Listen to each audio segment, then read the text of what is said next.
I Love Mortgage Brokering, episode 88. Where the best mortgage brokers get better. I Love Mortgage Brokering with your host, Scott Peckford.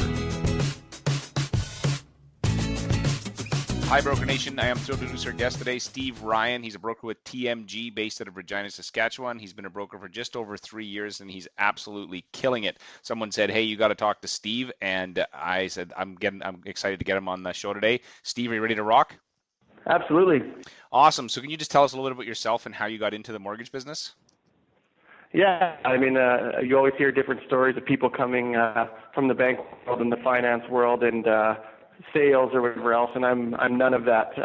I ran a group home with kids with troubled youth, I guess, for 4.5 years, and I was starting to get burnt out doing that, and I was always interested. I spent too much time on MLS and looking at properties and just had a fascination with real estate.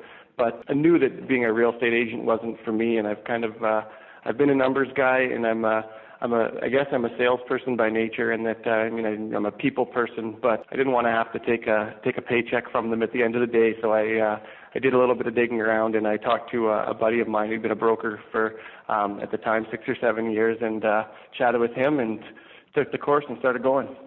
So you say you had a group home that you ran. So I got to ask, is running a group home, does that help you with working with realtors? The kids are easier than realtors. I'm just kidding. Any of my realtor friends who listen, I'm just joking. It's not the same.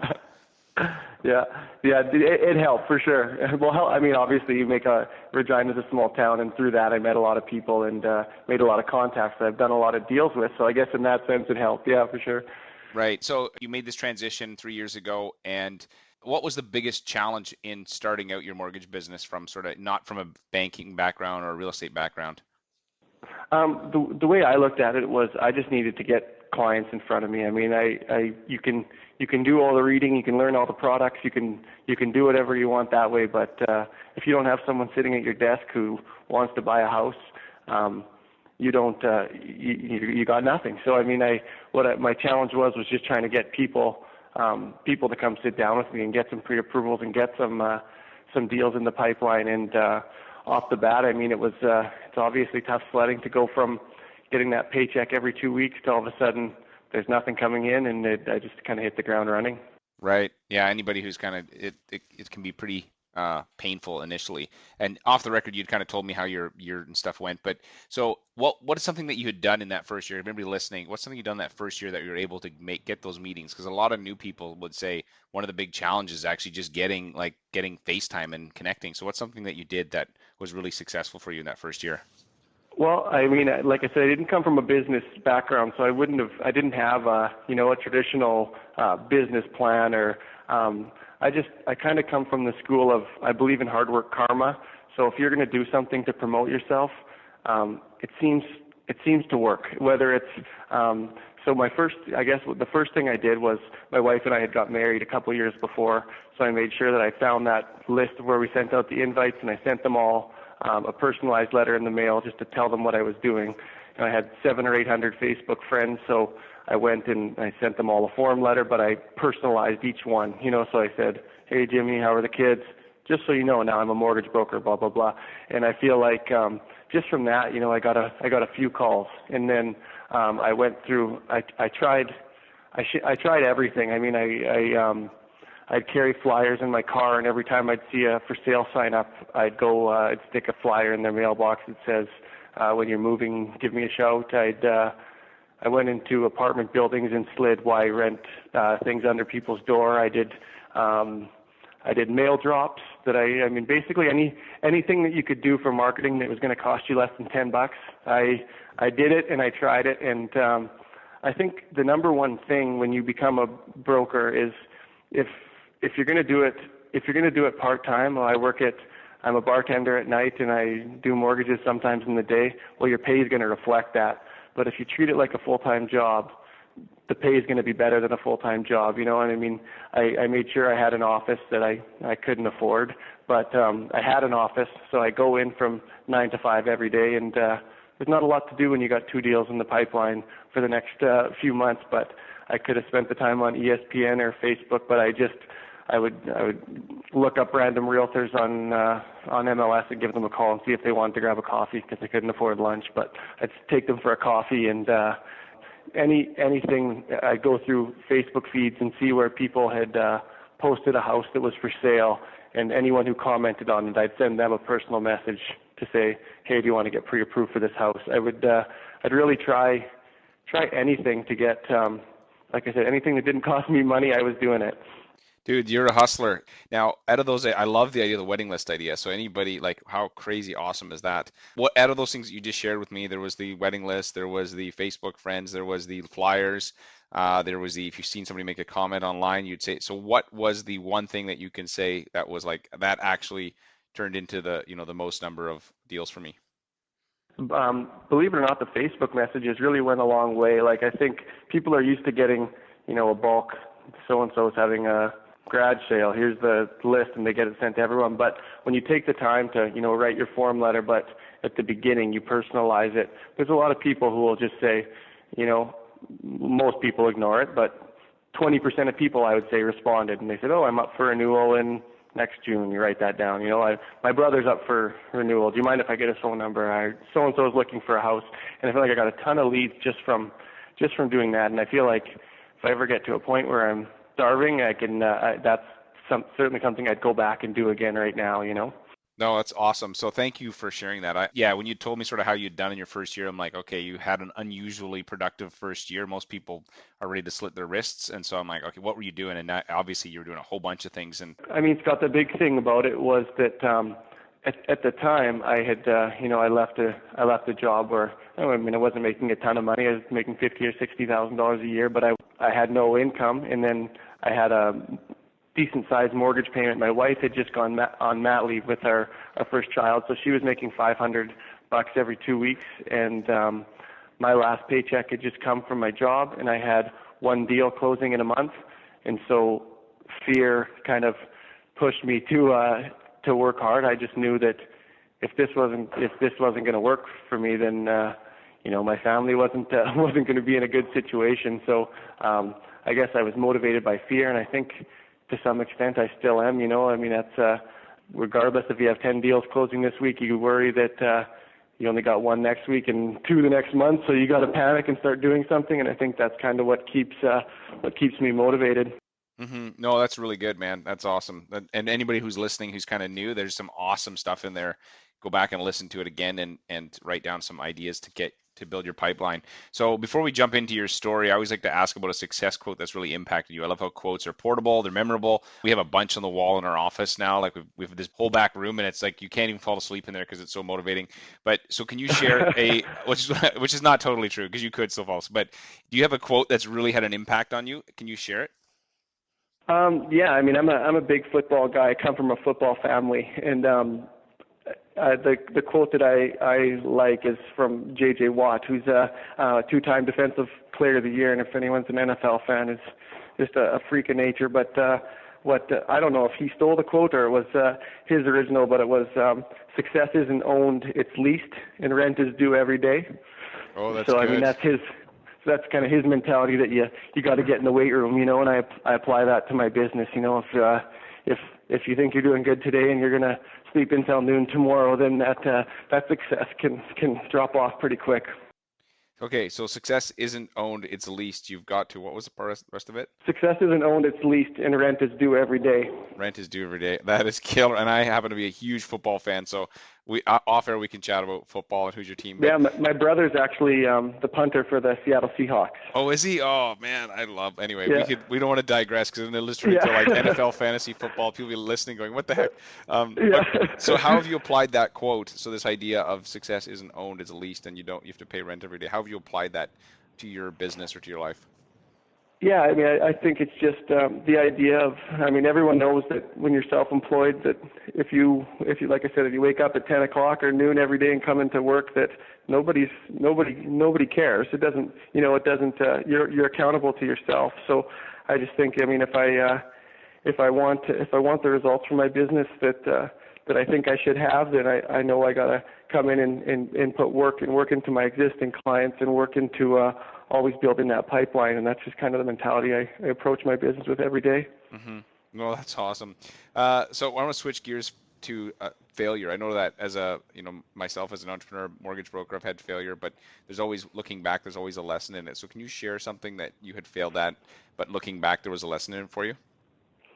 For sure. I mean, I think, like I said, going as hard as I did off the start, and having the success I did early in terms of having numbers, I didn't have a system in place. I was I'm not an overly organized guy, so I mean my office at any given time looks like downtown Baghdad, but it's to get a system in place where I can have a structure of how a deal is to go from start to finish, whereas at first I was just answering emails and uploading files, and there was no order. And I think, looking back, I'm sure I missed a lot of referrals just because the quality of my service wasn't where it should be. I always feel confident in front of a client in my initial meeting, but then maybe at some points there was some drop off in the quality of service because I didn't have that right system in place to make sure that a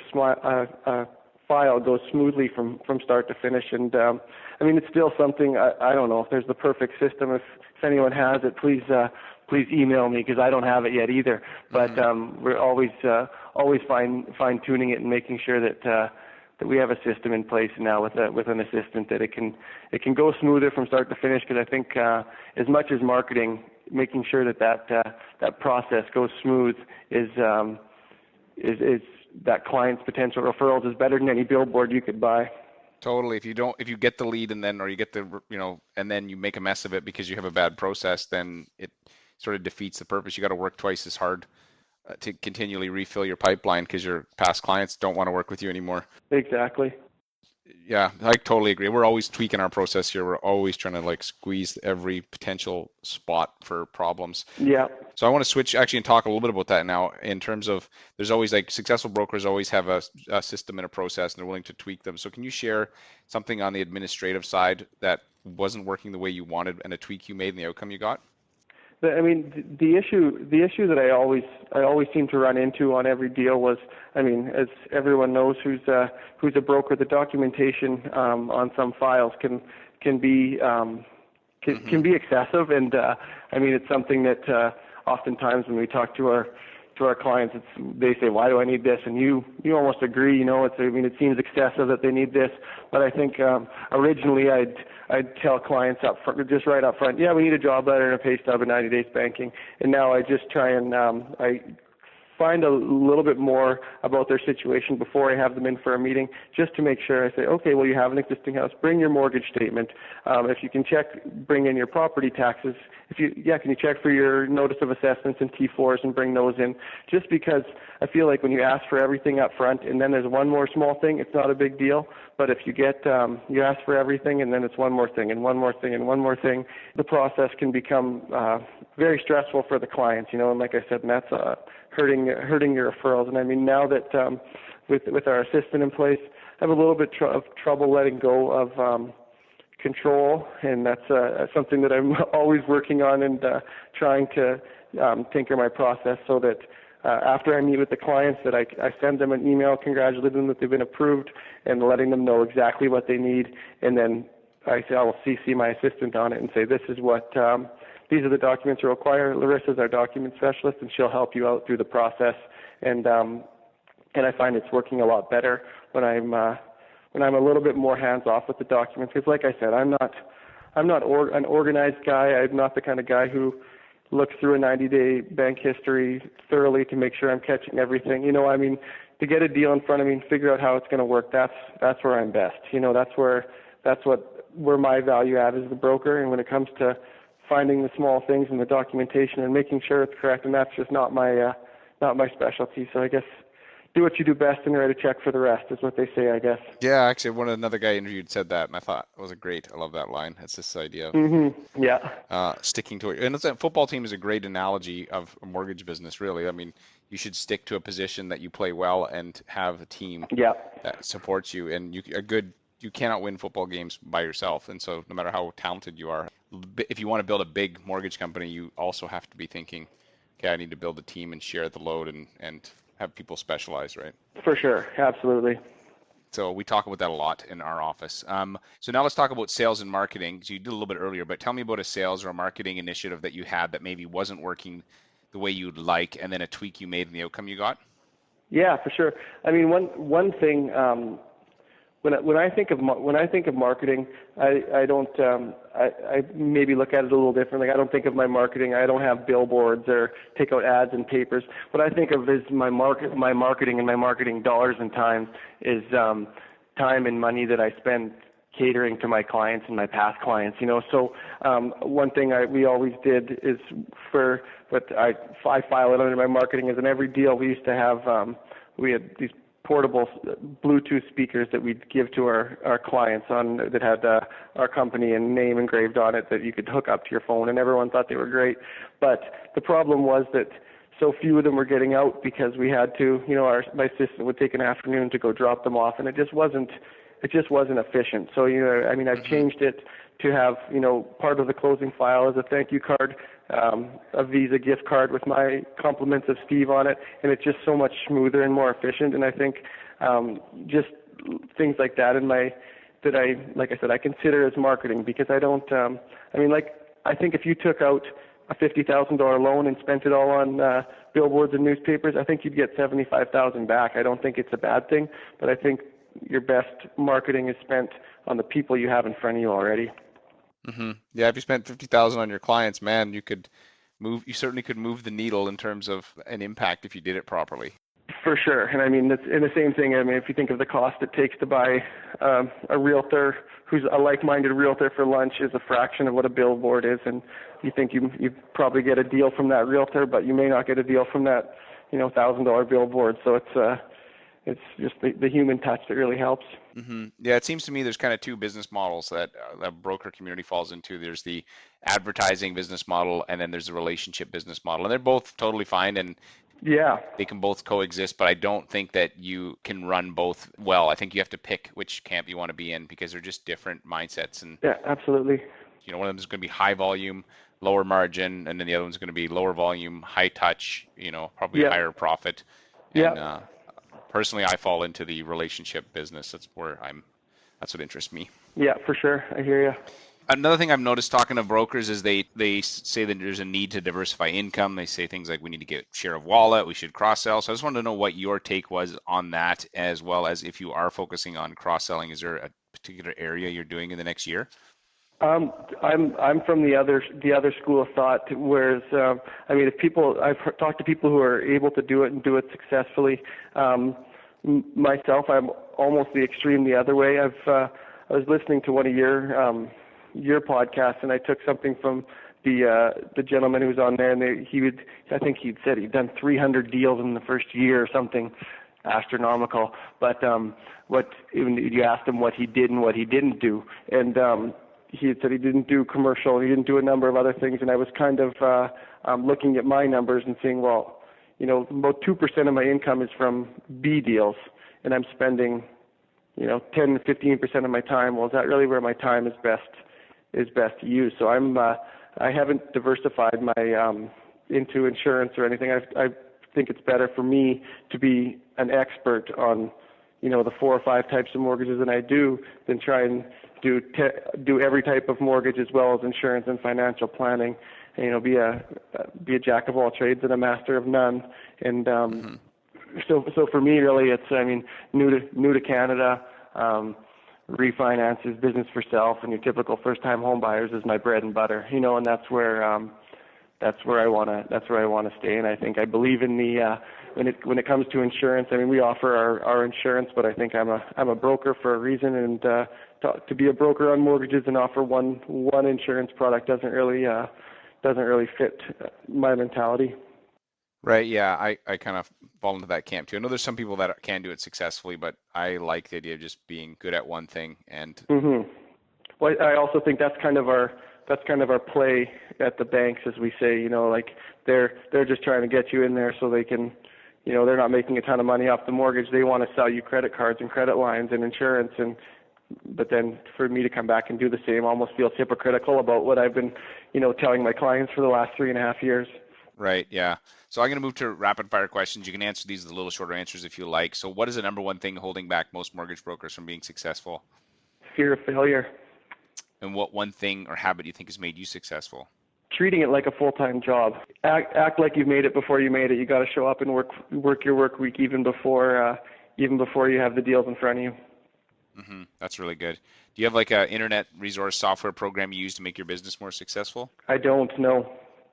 The online thing, my online presence is definitely something that is lacking, and is one of my goals to improve in the next 6 months here before the spring. Right. If you could recommend a book for our listeners, what would it be? Oh, I'm not a big reader. I read a lot of articles. You're a football player. I want to hit something. Yeah, exactly. I read my Twitter feed, which I have queued up perfectly for mortgage info and financial news with a good sprinkle of Seahawks updates. Right. Oh yeah, that's awesome.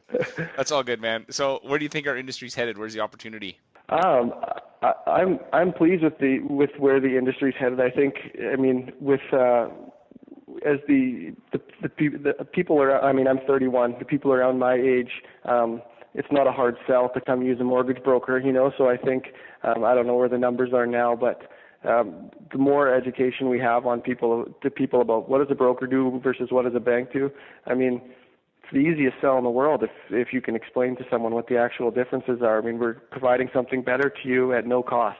It's a pretty it should be an easy sale, and if we can educate people, I'm pretty optimistic about the future for our business. Right. Okay, here's the last question, one of my favorites, a DeLorean question. Remember the movie Back to the Future? Yes, sir. So if you could jump in the DeLorean and travel back 3.5 years to your first day as a mortgage broker, and you did pretty well, but what three things would you say to yourself to have a better business today? For sure, I would make sure that I talk to some veteran brokers about having a process in place.